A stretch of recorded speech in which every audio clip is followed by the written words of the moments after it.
Hey guys, Mr. B here. It's mid-July and I have not done a garden update in a long time. Sorry about that for you guys who watch. Got a little batch of compost tea brewing up here. I started this last night and probably midday today I'll go put this on the garden. I've been mostly using it as a drench this year, except for the tomatoes and the peppers.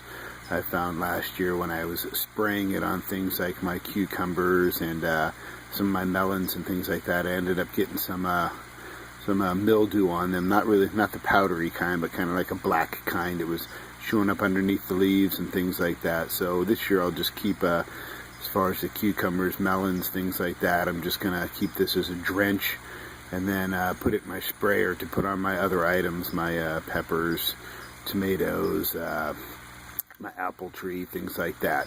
So got that little thing brewing up, and I'm going to do a real quick tomato and pepper update here, since I don't think I've done them since they were 6 inches tall.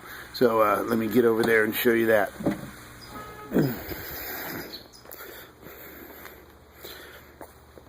So I guess we'll just start with the front row up here.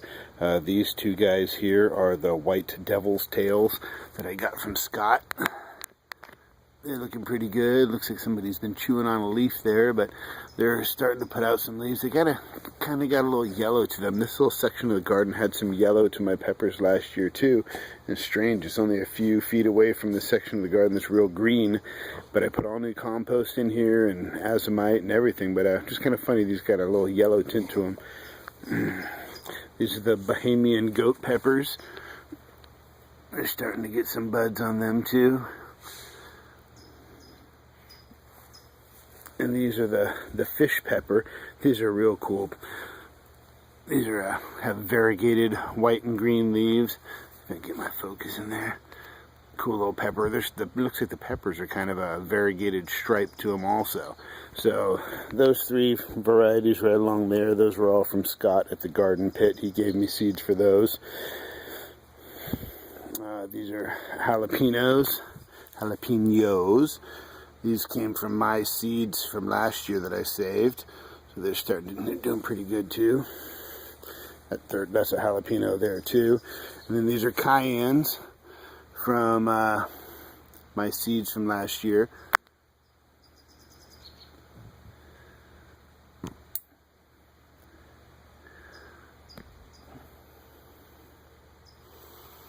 They're all starting to get some nice peppers on them.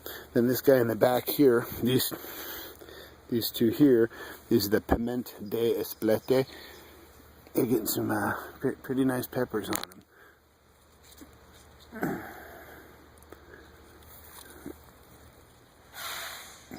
So I'll have to look into those a little bit. I don't know if they're supposed to be red or green or what they are, but it's supposed to be a hot one. That's from Scott also. These two are the Peter peppers. They really look different from each other. Actually, that one there, that guy's real dark green, short, barely has any blooms on him yet. This guy's a lot taller, and he's already got some peppers growing on him. Those are another hot one that I got from Scott at the garden pit. So again, appreciate those seeds, Scott. This is the Jalapeno M, which is the little bit milder variety of jalapeno. And then these guys all across the back here, these are all the King of the North bell pepper, sweet bell pepper. It's that early ripening variety of bell pepper. They're growing straight up, kind of like a Fresno chili. You see that? I imagine maybe when they get bigger they'll curl over and hang down, but here's some that are hanging down though. Kind of neat though. Those are the King of the North, the early ripening variety. I got all my stuff in kind of late this year, so they're not doing quite as big as some other people's. So these were some of my leftovers that I ended up putting in pots, and they're doing better than some of the stuff that's in the ground. This is another Bahamian goat pepper here. Get some nice thick growth down underneath. This is another another white devil's tail. Excuse me. And I also got a couple of peppers over here too. There's the old apple tree on the way by. That thing is just loaded this year again. Sorry about the shaky camera. So this is another fish pepper here that I put in a pot. It was just a leftover one, and it's twice as thick and lush as the one that's in the garden over there. And that's another white devil's tail from Scott. That was the really coolest looking pepper that I saw that he had. It looks like a white habanero with a little scorpion tail sticking off the back. So I'm really excited for that to actually grow some fruit. So anyway, back to the peppers and tomatoes. I'll do a separate video on all the other veggies. So these are really cool. I'm just digging on these. This one here is my blueberries variety cherry tomato. See if I can get in close on some of those.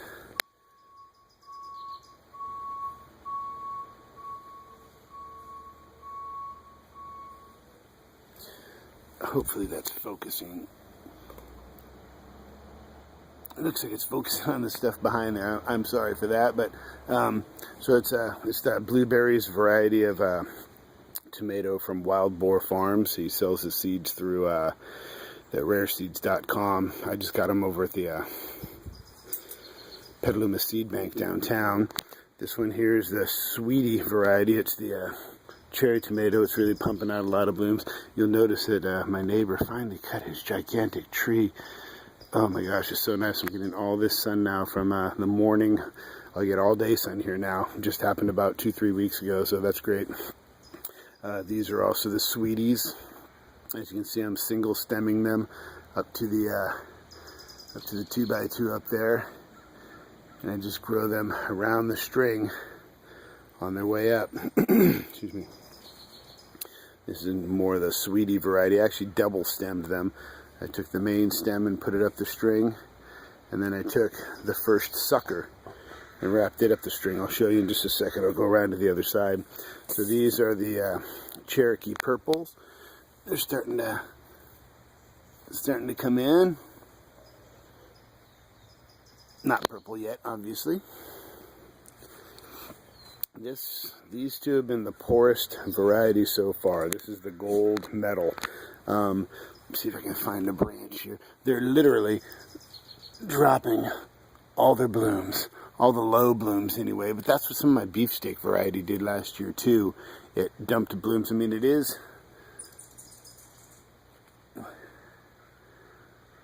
still getting some tomatoes on it, but seems like my later blooming varieties, they dump all those early blooms and they don't hold the blooms until later the next season. Or later in the season. They're starting to hold some of the blooms up top now. Hopefully they won't dump those. These are my golden sunray.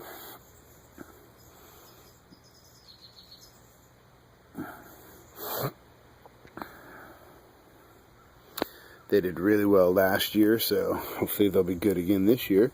And these are my Woodle orange.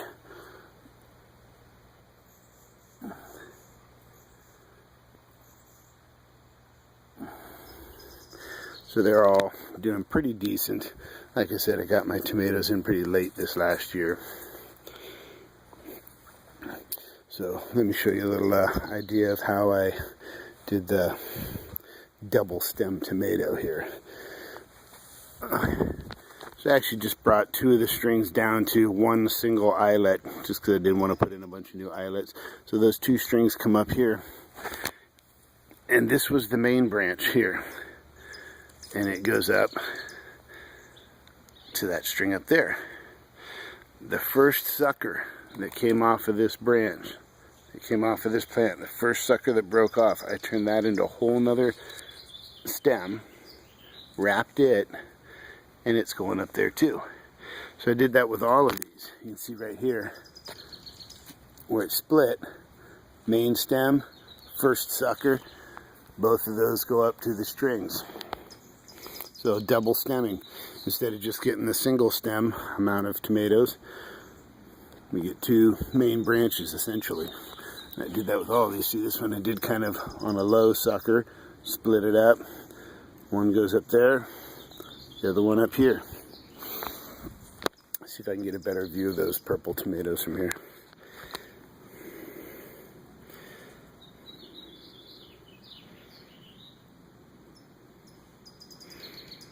I can't tell if that's focusing or not. It's kind of overcast out here.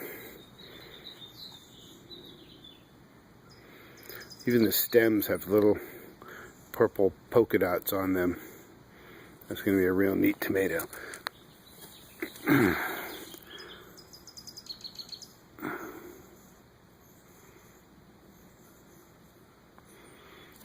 Pretty cool variety. I'm really pleased with those. So, and this is what I'm doing for my single stemming also. Coming along and grabbing the little suckers and breaking them off. Main stem here, regular branch, and this one in the middle is a sucker. Those would actually end up growing up to be, you know, a whole nother little plant, a whole section of the plant that is really just sucking energy out of the main plant up above and taking from the growth of, the fruit and the new growth up top that you want to happen. Because these, it would take probably by the end of the season, these still would have never created ripe tomatoes. They would have grown little buds. They would have probably done everything, but probably would just take too long to ever fully mature by the end of the season. So take these off so the energy that was going to these now goes to your main plant. Into the compost, there you go.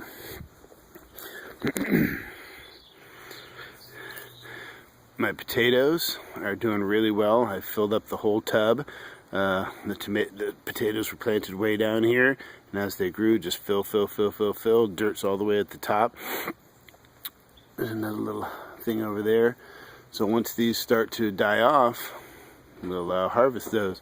This one over here didn't end up doing so hot. Only a few of the ones stayed, and they're not really growing. I forget which variety that was. One of these was Yukon Gold, and one of them was the Russian banana potato. So I'll have to look back at one of my other videos. I think I buried my little tags down there, so I can't really tell which one's which. But anyway, guys, I hope you guys' gardens are doing well, and thank you for watching. Put any comments below. Hit like if you want, and subscribe if you like. Thanks again, guys. Have a good summer.